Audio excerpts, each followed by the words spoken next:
Hola, ¿cómo están? Yo soy Jimena. El día de hoy voy a traer 5 recomendaciones de cuentos de ciencia ficción mexicana.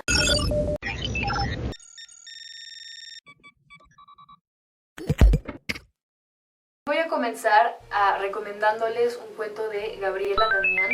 Ella es una autora a la que apenas conocí y me quedé maravillada por la forma en que escribe, por la belleza de su prosa.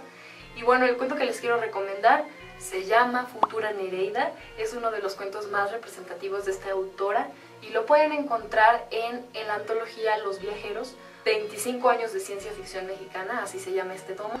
¿Alguna vez se han enamorado de un autor a través de sus palabras, a través de sus libros? Bueno, pues en Futura Nereida, la protagonista, Nerissa, es una amante de los libros que siempre está en busca de rarezas. Por azares le prestan un libro muy atractivo cuando ella lo abre y cuando empieza a hojear. Este libro la lleva a buscar más sobre el autor, quiere saber más acerca de las otras obras que ha escrito, de qué año fue, etc. Se enamora inmediatamente de la forma y de las cosas que escribe, se siente en común con el autor. Es así como llega de pronto a investigar un poquito más y se encuentra con que este autor tiene un libro de poemas desaparecido por completo, algo muy misterioso y que de pronto le atrae y se obsesiona a tal grado de buscarlo hasta que lo encuentra. Y aquí viene una parte interesante del cuento, y es que adentro de este cuento nosotros podemos leer fragmentos de la obra de este autor, es decir, es como una especie de metaliteratura la que encontramos aquí, porque leemos un libro dentro de otro libro, y dentro de estas cositas que va intercalando esta autora hay poesía de ficción especulativa, lo cual me parece fantástico, literalmente, porque es algo que todavía es muy raro de encontrar. Poesía de ciencia ficción es o muy escasa o incluso nula, sobre todo en México. Entonces me encantó cuando tocó esta parte porque realmente está escribiendo poesía especulativa de ciencia ficción, vamos. Y bueno, muy independientemente a eso, la historia tiene una forma de narrarse muy peculiar también, y es que los tiempos verbales van cambiando incluso en un mismo párrafo. De repente habla en pasado, de repente habla en futuro. El narrador habla en segunda persona, y un ejemplo de esto les voy a leer.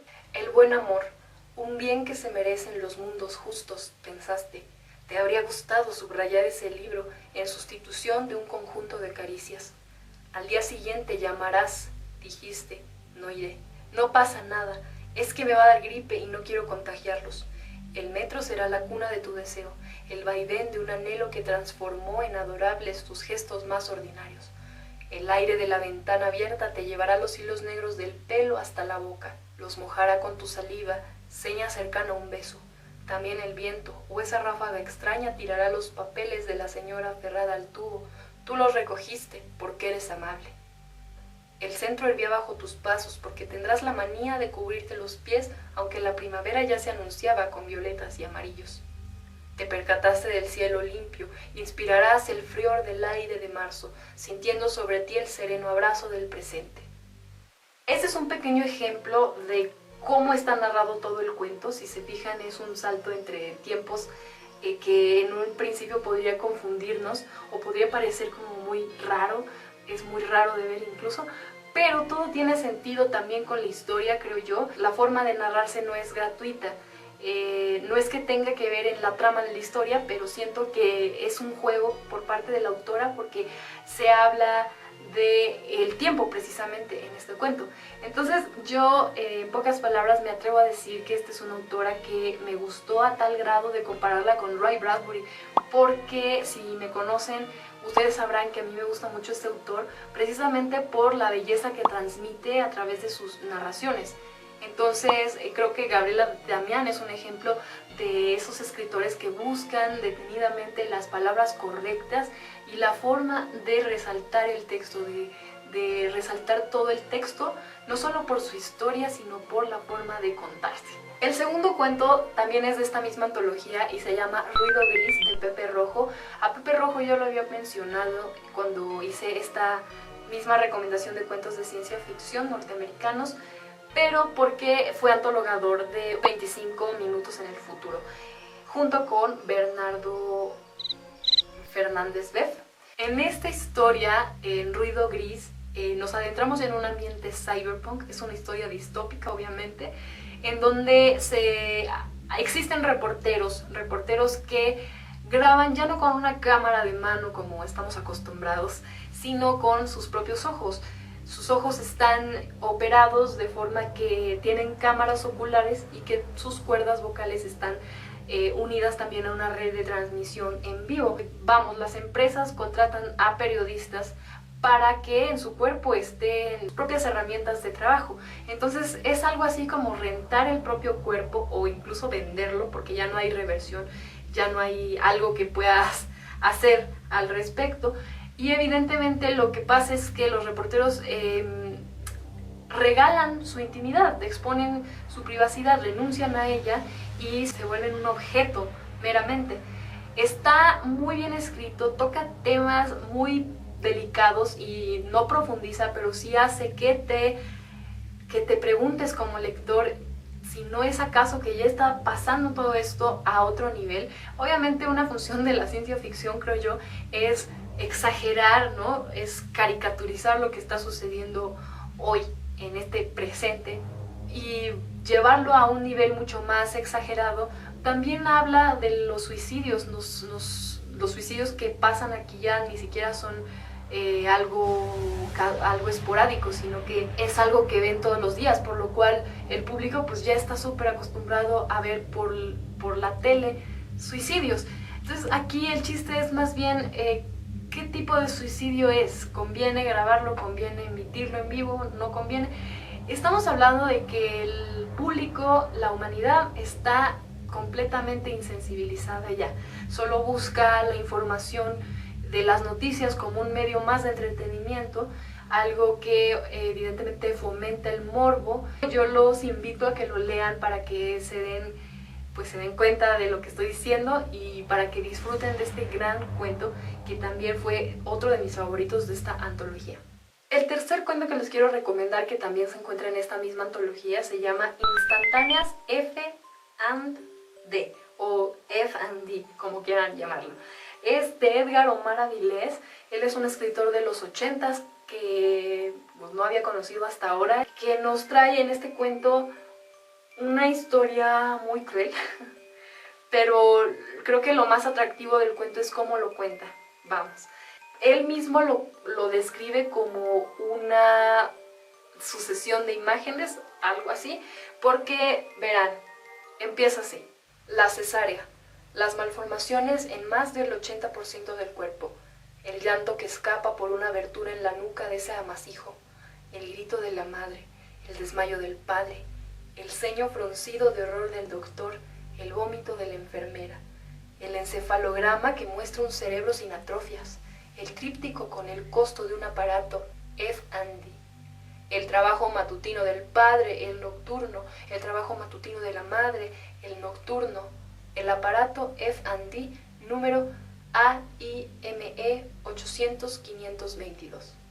Así es todo el cuento, así está contado. Si se fijan, son oraciones simples, oraciones muy breves, no hay mucha explicación, es algo como él mismo lo dice, como una sucesión de imágenes por medio de las cuales nos vamos enterando de qué está sucediendo. No puedo contar mucho de esto porque no tendría caso, pero les puedo decir que ese aparato tiene que ver con la criogenia.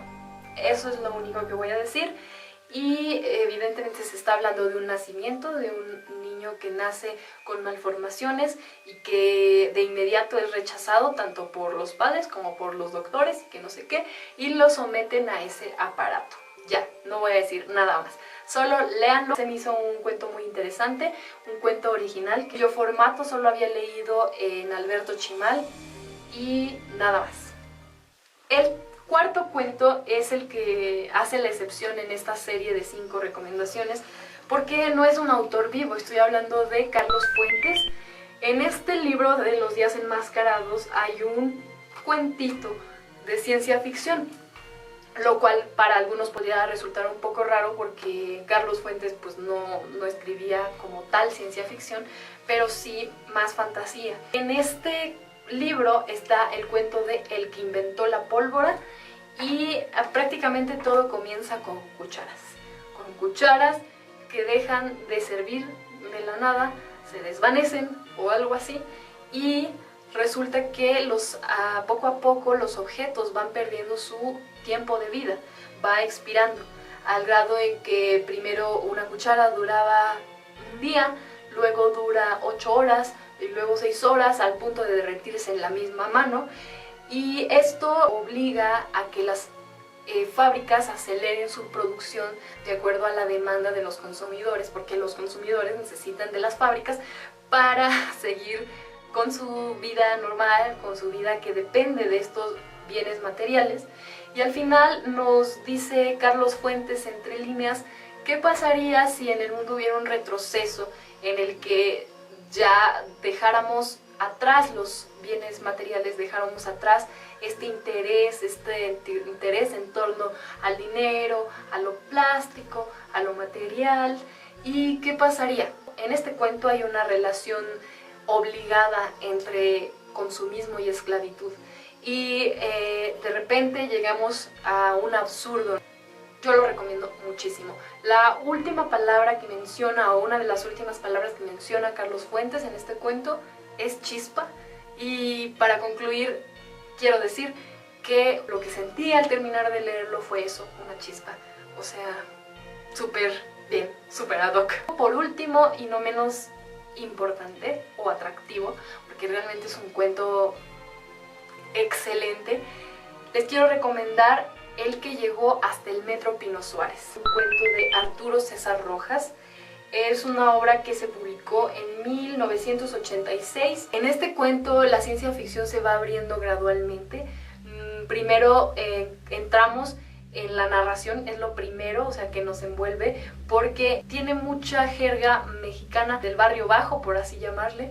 También le da un toque de humor, porque son palabras que están inventadas, muchas de ellas. Este cuento nos habla de un joven que va con su guitarra cantando por la Ciudad de México para ganarse su comida, y que nos está hablando de su novia, está describiéndola, está recordándola, está diciendo que la ama a pesar de que esté coja y de que esté... Es que en realidad este cuento no tiene chistes si lo cuento yo, es que es una orden que lo lean, porque créanme, por cualquier lado que lo miren es excelente. La historia, la forma en que se cuenta. En este cuento también encontramos fragmentos de canciones que él va cantando, entonces por lo tanto tiene mucho ritmo. A la hora de leerlo, incluso cuando no son fragmentos, ustedes van a leerlo y se van a dar cuenta. Yo les recomiendo leer en voz alta, y si es posible con el tono característico de la Ciudad de México, bueno, pues mejor. La verdad es muy divertido. Pero no por tener humor quiere decir que es una historia ligera o una historia así chistosa, no, al contrario. Conforme va pasando la historia vamos viendo qué pasa con la Ciudad de México, por qué se habla de un virus, por qué se habla de desastre, por qué se habla de X o Y monumentos, como si solo estos hubieran sobrevivido ante una tragedia. Bla, bla, bla. No voy a decir mucho porque entonces se pierde la esencia, pero este sí está en internet, este sí que lo pueden leer aquí en línea, y pues ya me contarán. Es muy famoso entre quienes buscan ciencia ficción, sobre todo de aquí del país. Es muy famoso ya, es un cuento ya de culto. Nada, por mi parte eso es todo por hoy. Espero que les hayan gustado estas recomendaciones, y si ustedes ya leyeron algún cuento, platíquenme qué les pareció, y si tienen algunos otros por ahí, otros cuentos que recomendar de ciencia ficción mexicana, yo he encantado de la vida de leerlos. También voy a dejar por aquí una antología en la que está incluida Gabriela Damián, para que puedan acceder a ella. Es una antología de ciencia ficción mexicana escrita exclusivamente por mujeres. Por mi parte es todo por hoy, muchas gracias por ver y nos vemos en otro video.